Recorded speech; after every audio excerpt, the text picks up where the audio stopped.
우리 구원이란 제목으로 말씀 증거합니다. 오늘 세례와 성찬과 관련돼서 우리가 기초 신앙을 다질 필요가 있다라고 생각을 했습니다. 그리고 우리 세례 대상자들이 지난 한 달 동안 4시간, 5시간의 시간 동안 이 기초 교리를 함께 나누면서 구원의 확신을 가졌습니다. 하나님께서는 우리를 명품으로 만드셨습니다. 인간은 죽음을 어색해합니다. 죽지 않으려고 발버둥 치려거나 또 죽음을 떠올리려고 하지 않습니다. 이것은 인간이 죽을 존재로 만들어지지 않았다라는 증거입니다. 죽음이 어색하다는 것은 우리가 영원히 사는 존재로 하나님과 함께 영생하도록 만든 존재입니다. 하나님께 순종하고 그리고 하나님과 교제할 수 있는 특권을 가진 존재로 우리를 만드셨습니다. 우리는 참으로 놀라운 존재이죠. 하나님의 형상을 닮은 존재입니다. 우리를 보고서 주님께서 외치셨습니다. 보시기에 심히 좋았더라 라고 감탄하셨습니다. 하나님은 우리를 로봇이나 또는 종으로 만들지 않고 통치자로 만드셨습니다. 하나님의 대리자로 만드셨습니다. 하나님의 형상을 가진 영물로서 이 창조된 세상을 다스리게 하셨습니다. 우리의 창조의 원형은 명품 중에 명품입니다. 하지만 우리가 하나님을 싫어하기 시작했습니다.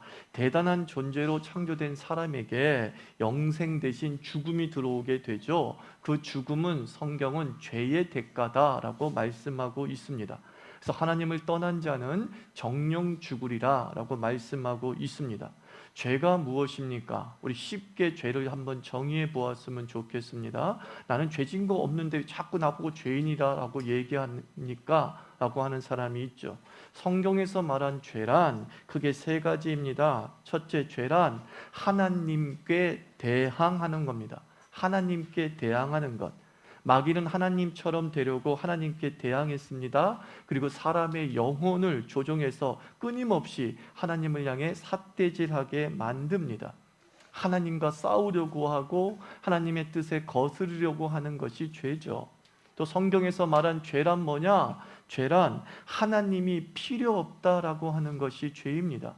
어찌 보면 죄가 영향을 우리에게 미치는 것이죠. 하나님이 없다, 필요 없다라고 자꾸 의식이 들게 하는 것이 죄의 영향이죠.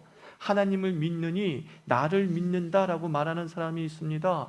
또 하나님을 믿을 필요가 없을 만큼 나는 착하다라고 말하는 사람이 있습니다. 바로 그것이 죄라고 성경은 고발하고 있습니다. 또한 성경은 무엇이 죄라고 말합니까? 하나님을 귀찮게 여기는 것이 죄다라고 말합니다.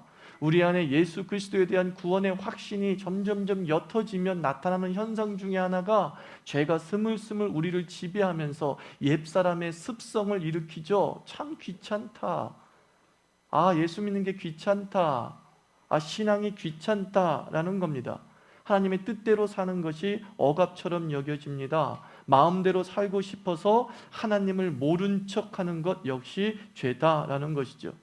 하나님의 존재 자체를 느끼지 못하고 하나님 없이도 살 수 있다는 그 잘난 척이 죄라는 것이죠. 그리고 그 죄의 결과로 우리 삶에 죽음이 온 것이다 라고 성경은 말씀합니다.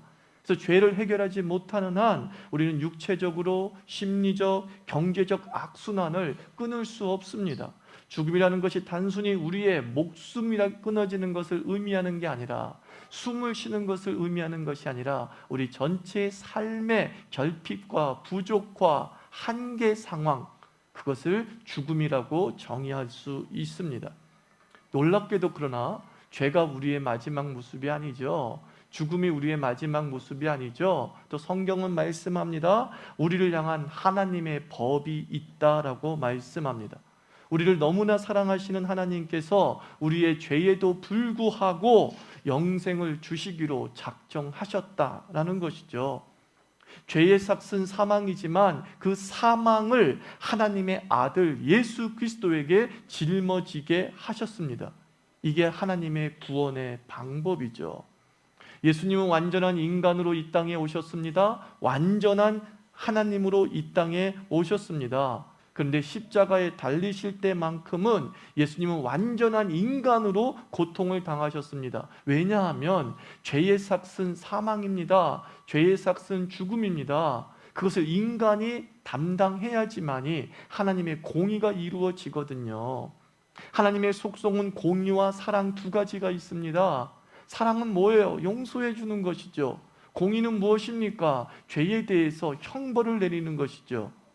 이 공의와 속성이 동시에 이루어져야 되는 것이지, 하나님의 공의 없는 사랑, 사랑 없는 공의는 존재하지 않습니다. 근데 바로 그 십자가는 무엇입니까? 하나님의 공의가 인간에게 행해졌다라는 뜻이에요.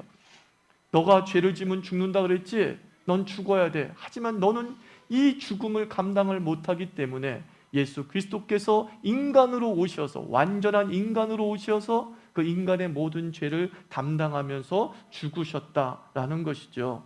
그리고 그 예수 그리스도가 십자가에 못 박혀 죽으신 지 3일 만에 부활하셔서 하나님의 사랑, 너에게 영생을 주겠다고 하는, 너를 용서하겠다고 하는 그 하나님의 사랑이 또한 그 십자가 안에서 이루어지게 됩니다.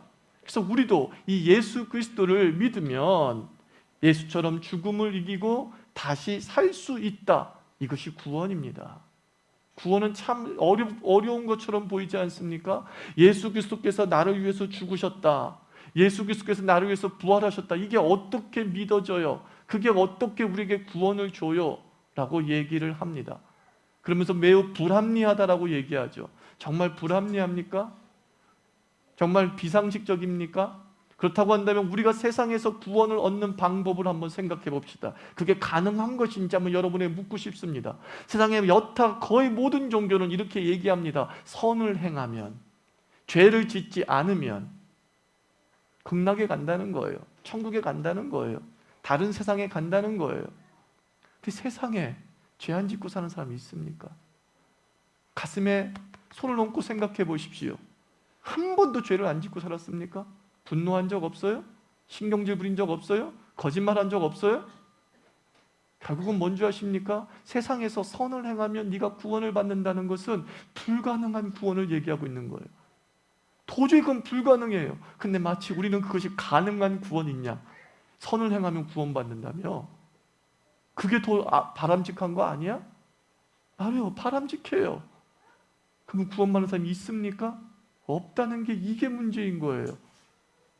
없다는 게 문제예요. 없다는 게. 근데 성경은 그걸 알아요. 인간이 죄에서 벗어날 수 없는 존재, 죄악 덩어리라는 것을 압니다. 그것을 해결할 수 있는 방법이 무엇입니까?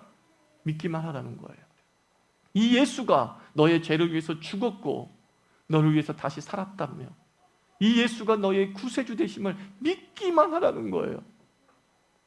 무엇이 드러나고 있습니까? 하나님의 사랑이 드러나는 거예요. 많은 사람들이 기독교의 하나님을 잔인한 하나님이라고 얘기합니다. 믿지 않으면 다 지옥 보낸다며?